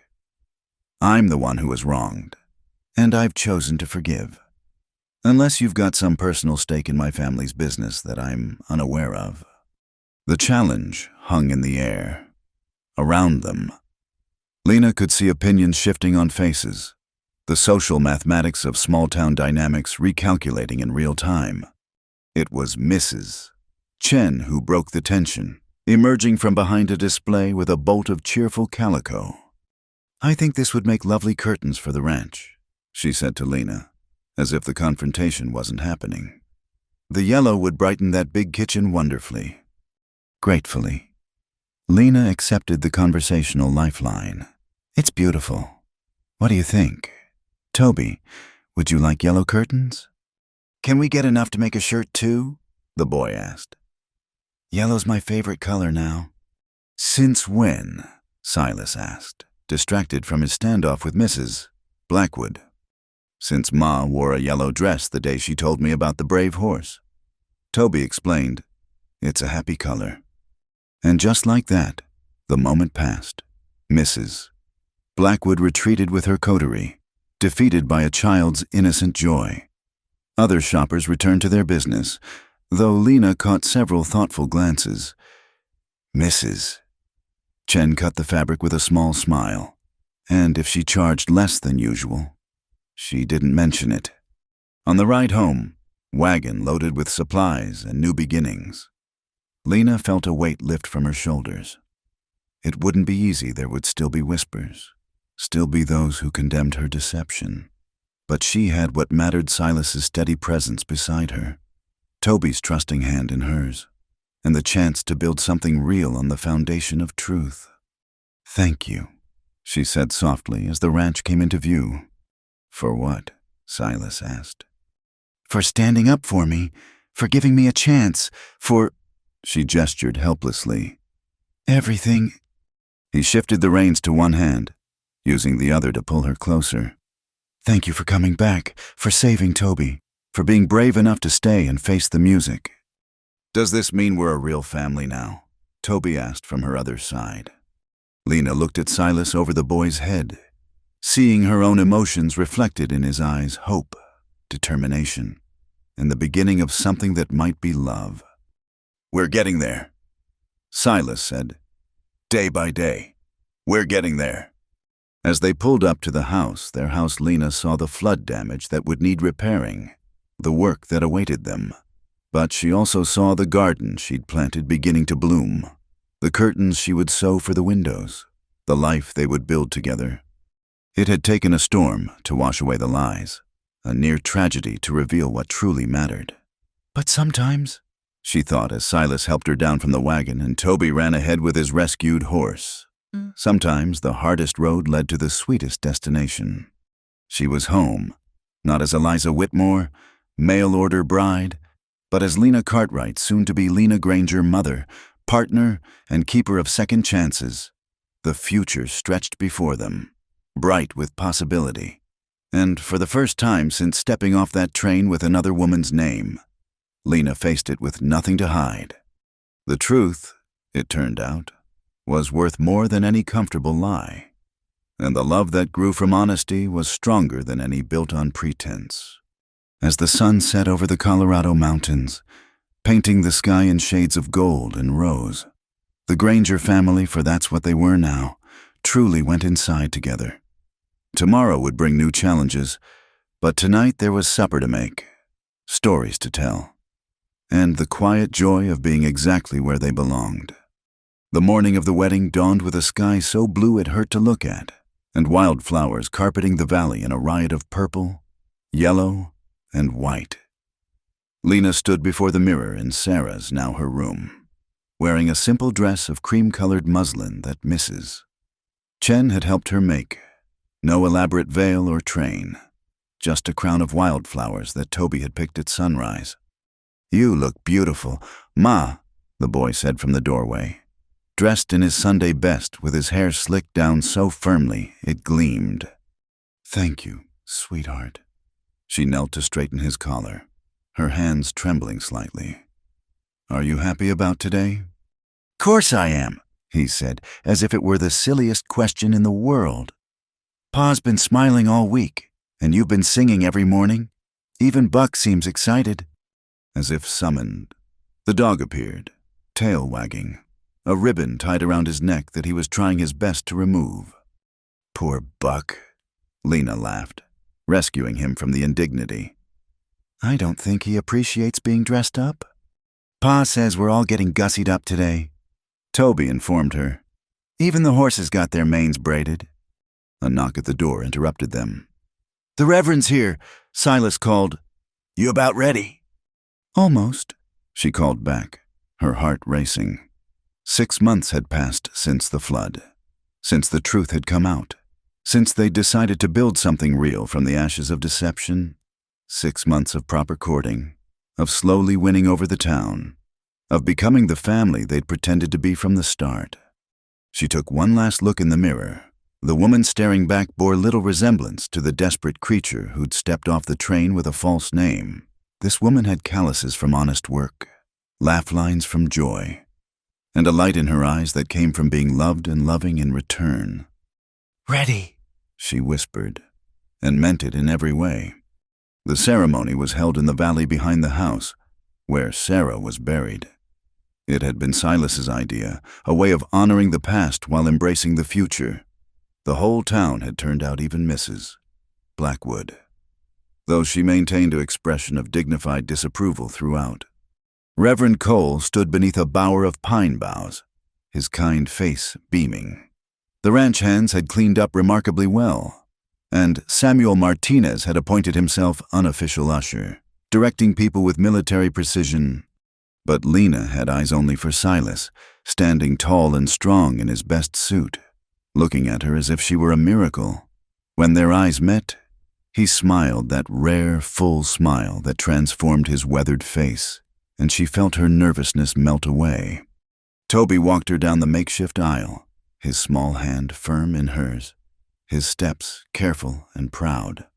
When Reverend Cole asked who gave this woman to be married, the boy's voice rang out clear. "I do. She's my ma, and Pa needs her, so I'm giving her to him to keep forever." A ripple of laughter and tears went through the gathering. Silas reached for both of them, drawing Toby between them as the ceremony began. "Dearly beloved," Reverend Cole began, "we are gathered here on this glorious spring morning to witness something special, not just a union of two people, but the formal recognition of a family already formed by choice, tested by trials, and strengthened by truth." The vows were simple, heartfelt. Silas spoke of second chances and unexpected blessings, his voice rough with emotion. Lena talked of finding home in the most unlikely place, of learning that love could grow even from imperfect beginnings. When it came time for the ring's simple bands that Silas had made from gold he'd saved for years, Toby produced them from his pocket with such solemnity that several people had to dab at their eyes. "By the power vested in me," Reverend Cole concluded, "I now pronounce you husband and wife, Mr. Granger, you may kiss your bride. The kiss was brief, appropriate for public viewing, but it held promises of a lifetime together as they turned to face their community as a married couple. Toby tugged on Lena's skirt. "Does this mean you can never leave now?" He whispered urgently. "Wild horses couldn't drag me away," she whispered back, and was rewarded with his brilliant smile. The reception was held in the yard, tables groaning under the weight of food contributed by neighbors. It seemed the whole valley had decided to celebrate with them. Even those who'd been slowest to forgive had brought offerings. Mrs. Henderson's prize-winning apple pie, Mr. Blackwood's aged whiskey, though his wife maintained her disapproving face throughout. As the sun began to sink toward the mountains, painting everything golden, the musicians struck up a waltz. Silas led Lena to the cleared area that served as a dance floor, and she went into his arms as naturally as breathing. "No regrets," he murmured as they swayed together. "Only one," she admitted. "I wish I'd told you the truth from the beginning." "If you had, would we be here now?" He spun her gently. "Sometimes I think things happen the way they're meant to, even if the path is winding." "Very philosophical for a cattle rancher," she teased. "You're a bad influence. Got me thinking about things beyond the next roundup." His expression grew serious. "Thank you, Lena, for saving Toby, for saving me, for being brave enough to stay when everything fell apart." "Thank you for forgiving me," she whispered. "for seeing past the lie to who I really was." "Who you really are," he corrected, "is my wife. The rest is just details." As the dance ended, Toby ran up to them, Buck at his heels. "Can we dance too, all three of us?" And so they did, the three of them moving in a circle while their guests clapped along. A family complete in their imperfection, beautiful in their truth. Later, as the celebration wound down and guests began to drift away, Lena found herself standing with Mrs. Chen, watching Silas help Toby chase fireflies in the gathering dusk. "You've done well," the older woman said quietly, "both in winning them and in winning over the town." "Not everyone," Lena said, glancing at Mrs. Blackwood's retreating figure. "There will always be those who prefer judgment to joy," Mrs. Chen said philosophically. "But look around you. See how many came to celebrate. That's what matters." She was right. The yard was full of neighbors who'd chosen forgiveness over condemnation, who'd watched a family heal and decided to be part of that healing rather than standing apart in righteousness. As the last wagon rolled away and the stars began to appear, the new Granger family sat on the porch steps, Toby drowsing against Lena's shoulder. "Should we tell her?" Silas asked the boy quietly. Toby stirred. "Oh, the surprise." "What surprise?" Lena asked, amused by their poorly concealed excitement. "We fixed something," Toby announced. "Pa and me worked on it all week." Silas disappeared into the house, returning with something wrapped in cloth. He handed it to her almost shyly.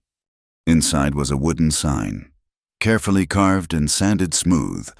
"Granger Family Ranch," it read, with smaller letters below, "Silas, Lena, and Toby. Established 1885. For the gate," Silas explained. "Figured it was time for a new one. The old one just said Granger Ranch. But we're a family now," Toby added sleepily. "So it should say that—" Lena traced the letters with trembling fingers, too moved to speak. It was such a simple thing, just wood and paint. But it represented everything: acceptance, belonging, home. "It's perfect," she managed finally. They sat in comfortable silence, watching the stars emerge one by one. The night sounds of the ranch surrounded them, cattle lowing in the distance, horses shifting in the barn, the eternal whisper of wind through grass.